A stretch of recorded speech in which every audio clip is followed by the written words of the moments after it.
Hey everybody, Mackenzie Lambert here, joined with my good friend John Cleveland. Hi everybody. We're going to do something a little bit different here. We're going to be doing a little bit of a thought exercise. Recently it was posted on Facebook that someone scanned a 1995 issue of Wizard Magazine. Talk about a throwback.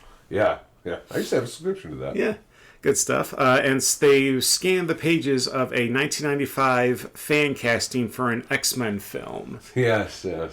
So I thought it'd be kind of fun for us to go through what their casting suggestions were, maybe the ones that we felt were accurate, the ones that we felt were off the mark, and maybe if we had suggestions like who we would like to see instead. Yeah, just bounce some other ideas off of it. They've got some wild picks. Yeah, so we're going to go ahead and just hop right into it. The first one, the one that obviously makes the most sense, Patrick Stewart as Professor X. Yeah, why change what works, right? Yes, exactly. It's so funny that even in 1995, people were just like, this guy's Professor X. And eventually somebody's like, you know what, he is. He just is. And we won't accept anybody else. Yeah, seriously. All right, next one on the list is Dolph Lundgren as Colossus. I feel like a lot of that is... the Rocky series is doing a lot of heavy lifting there. Yeah. I'm down for it. I don't think Dolph was ever quite big enough for me, but he's super tall and he's a big guy, don't get me wrong, but he's not like Arnold wide. Yeah. But that's the problem with the comic books. Everybody's drawn to be Arnold Schwarzenegger, so you kind of have to go with proportions. Or you're weird like Rob Liefeld. Yes, or you're just covered in pockets, Rob Liefeld. But no, I think that Dolph is probably the best pick. I mean, especially because he's definitely big enough. And then, with his, I don't know how they would have done it in 1995, but made him look like he has metal skin. Yeah. Would have covered up for any of that. So I think he's fine. Yeah. All right, Michael Dorn, Worf from Star Trek Next Generation is Bishop. I don't know. I mean, I don't hate it, and I just, unfortunately, I can't hear Michael Dorn and not hear Worf. Yeah. So, also, I just don't necessarily think he's right. I think they just arbitrarily chose a noteworthy geek, known, if we're being honest, nerdy black actor and just went with him. I mean, it's 1995. Denzel Washington would have been amazing.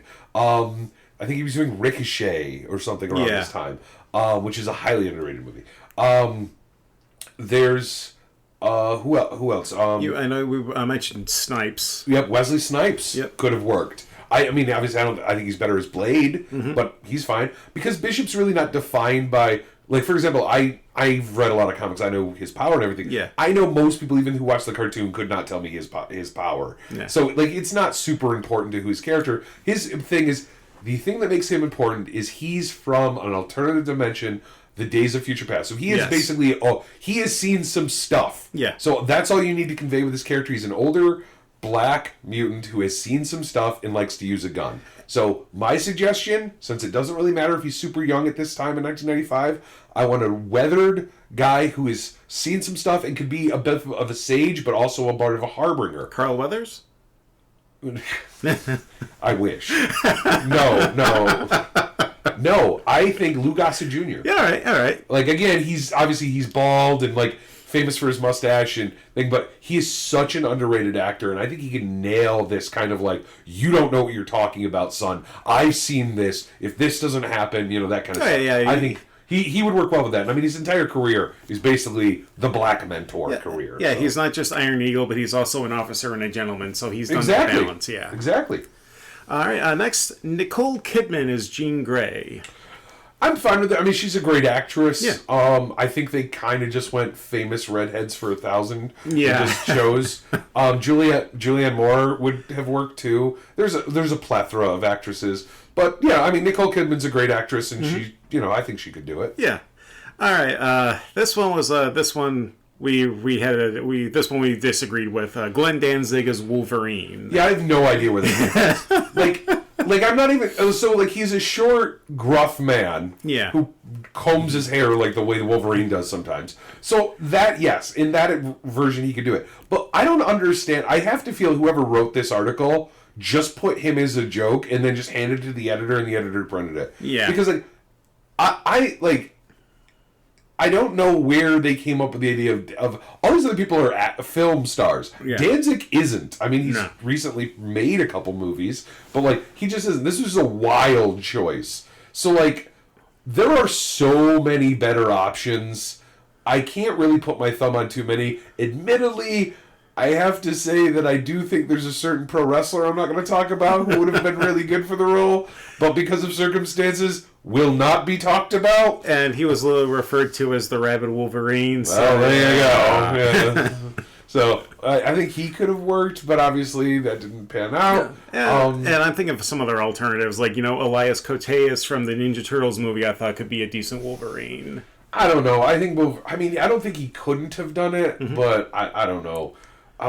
There are just so many other people. I mean, you can... Ken Shamrock?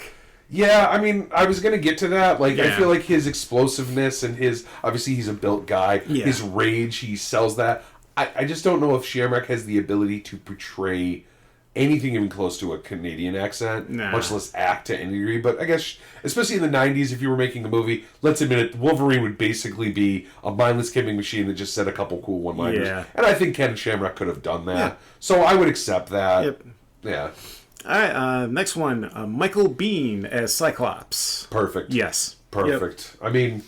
Cyclops is a much more robust character than people gave him credit for. His run would eventually show that. The current stuff that's happening with the X-Men animated series. Yeah, I've heard good things about that. Well, it's going off of the story that made Cyclops interesting. Mm-hmm. So we're seeing a lot of that, and I think Michael Biehn could have really brought that. So 100%. Clint Eastwood as Cable.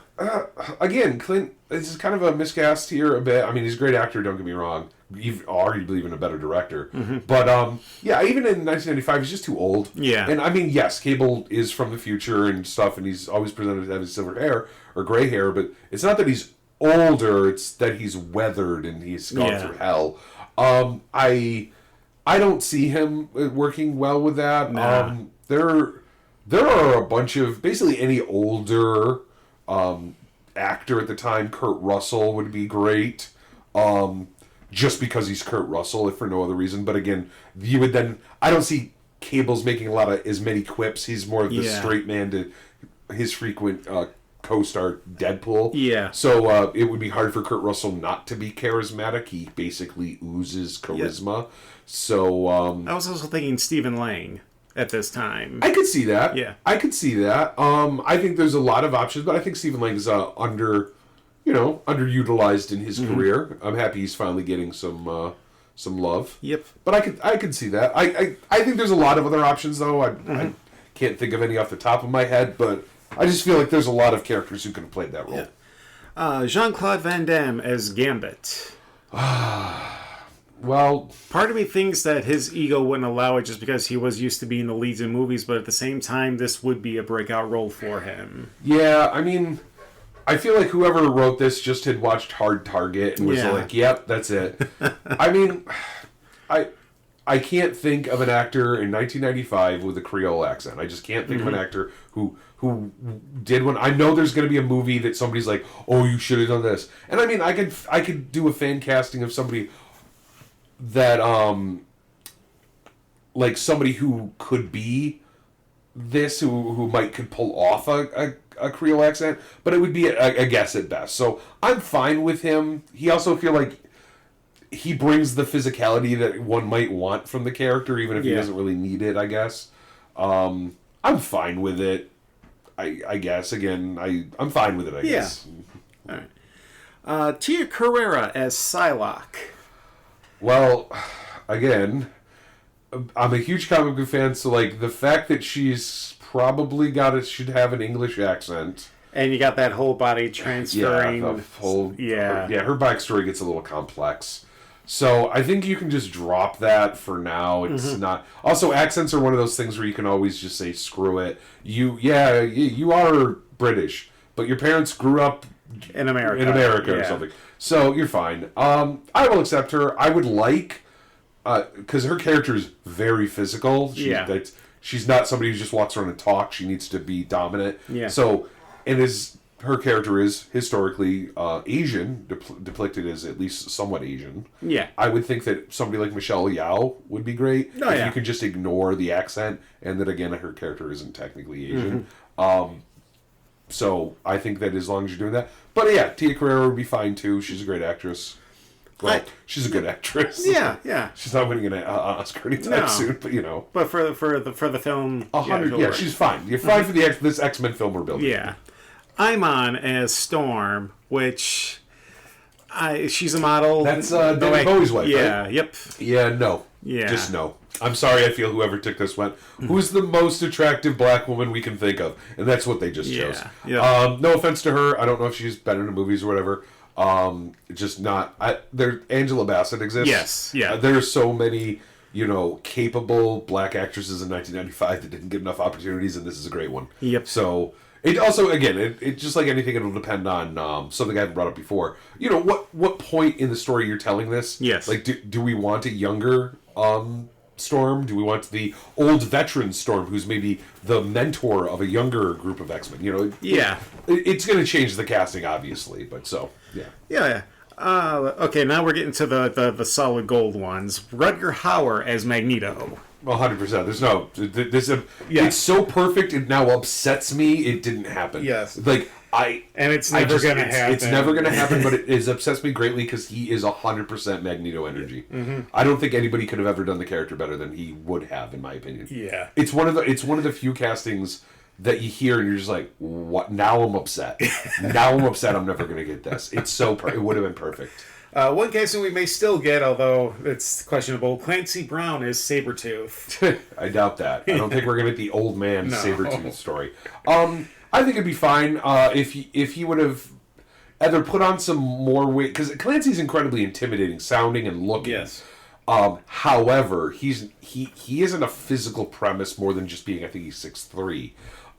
So either he would have had to put on a little bit of weight, or, it's the night. You put him in a suit. He doesn't need to be shirtless or anything. Put him in a little bit of muscle suit. I would have been okay. A little bit, And I think he could have put it off. That voice is great. He's got one of the best voices in history. Yes. I do think, though, that with the casting of him, I now want to go back and, rethink who I want as Wolverine. Because, obviously the play in between them is important. Yes. So I'd have to go back through his, filmography and try to pick, and not come back to Christopher Lambert. And just pick somebody who could play off of him really well. Because I think that would be very important to the film. Rebecca De Mornay as Emma Frost. Yeah, I think that's, again, I think that she's a highly underrated actress. I used to confuse her with Tracy Lords. There is a strong resemblance. There is a strong resemblance, but yeah, no, I think she's a highly underrated actress, and I think that she could play the role really well. To the point where I can't really even think of anyone who would, I don't want to say be better for it, but I think she would bring almost Patrick Stewart level of gravitas. Yeah, and grace to the role, if we're being honest. Yeah. Mm-hmm. Which is odd for a woman who's probably best known for the leading villain in Hand That Wrecks the Cradle. Yep, and she was also in the Disney Three Musketeers movie with Tim Curry. Yes, and Charlie Sheen. Yep. And the last one, Big Van Vader as Juggernaut. Yeah. I think there's a lot of pro wrestlers who it would have worked for, but I think Vader really hits the nail on the head of unstoppable monster thing. I think it could work pretty well. I mean, in all fairness, I think we could do this fan casting with just pro wrestlers. Yeah. And it would be pretty cool. I've even said this too. I don't know why there aren't more pro wrestlers but even just goons, right? Yeah. They don't have to be big bad villains. I'm not asking you to somehow prove that everybody's as good an actor as John Cena or The Rock. Mm-hmm. But I think that there's just a lot of ample opportunity for a really cool fight scene where these people who are choreographing, action scenes on every day of their lives to be in your action movie. Batista kind of introduces that, his comedy. I think the writing benefits him greatly. Yes. But no, you get really cool things where I think that those guys just have potential. I've still said I don't know why somebody like the Big Show isn't the main goon in a Bond villain. Make him the new Jaws, right? It's just crazy to me. So yes, I'm loving it. And just for fun, I threw in 2 extra casting options. I have Marissa Tomei as Rogue. I can see that. Mm-hmm. I think, to be honest with you, any female that can pull off a Southern accent that probably could pull this off. Yeah. So I don't really hate it. And I like Marissa Tomei, so I'm happy with it. Yeah. And the last one I came up with is, well, we have William Stryker in X2. He's a military figure played by Brian Cox, but in the comics, he's basically a televangelist. Yes. And I think, if anybody can pull that character off, for me, it's Powers Booth. Powers Booth was... I love Powers Booth. He's got such a cool name, and he's just a highly underrated actor. Yes. I could totally see Powers Booth in that role as the actual William Stryker, the televangelist leading the, Anti-mutant League. Yeah. I could totally see that. That'd be cool. If we're throwing in fan castings of random characters, I don't know why, but it popped into my head. How about Sissy Spacek as she'll shave her head bald because she's a method actress, I think. She's going to shave her head bald. She's going to be Cassandra Nova. Patrick Stewart. No, Professor Xavier's cloned twin. Yeah. Psychic twin. He also brought up Mr. Sinister. I'm not just trying to think of who... Basically, I think any European person, because I feel like Sinister just plays off of that I'm different kind of thing. I'm elite and different. You could do something with Sinister like... realistically, you could do any European, but what is it? There's Gerard Depardieu. The Warlock. The Warlock actor. Not Jorgen Prochnow. No. I can't remember. Adrian San. No. He just unfortunately they recently found him passed away. He recently passed away after being lost. Adrian Sands. Adrian Sands. Yeah, no, you know what? I think he could be a very good Sinister. Mm-hmm. He's got that. He's always portrayed like his. When you said Warlock, I thought you meant the movie Sorcerer for some reason. No. But Adrian Sands, Julian Sands. Julian Sands, I think would have been a good Sinister, because Sinister's whole thing is he doesn't need to be a physically imposing threat. Mm-hmm. He's he's outplanned you. Yeah. And he's so I think that would have been good. Again, sadly, we'll never see that, but that would have been good. Alright, so those were our suggestions for the X-Men fan casting from Wizard Magazine. Feel free to share your suggestions or other characters you would think would be a fit and who would play them in the comments. Yeah, I'm sure everybody's got a pick for Wolverine and stuff. Yeah. Alright, so on that note, this is Mackenzie Lambert. John Cleveland. Signing off. Bye.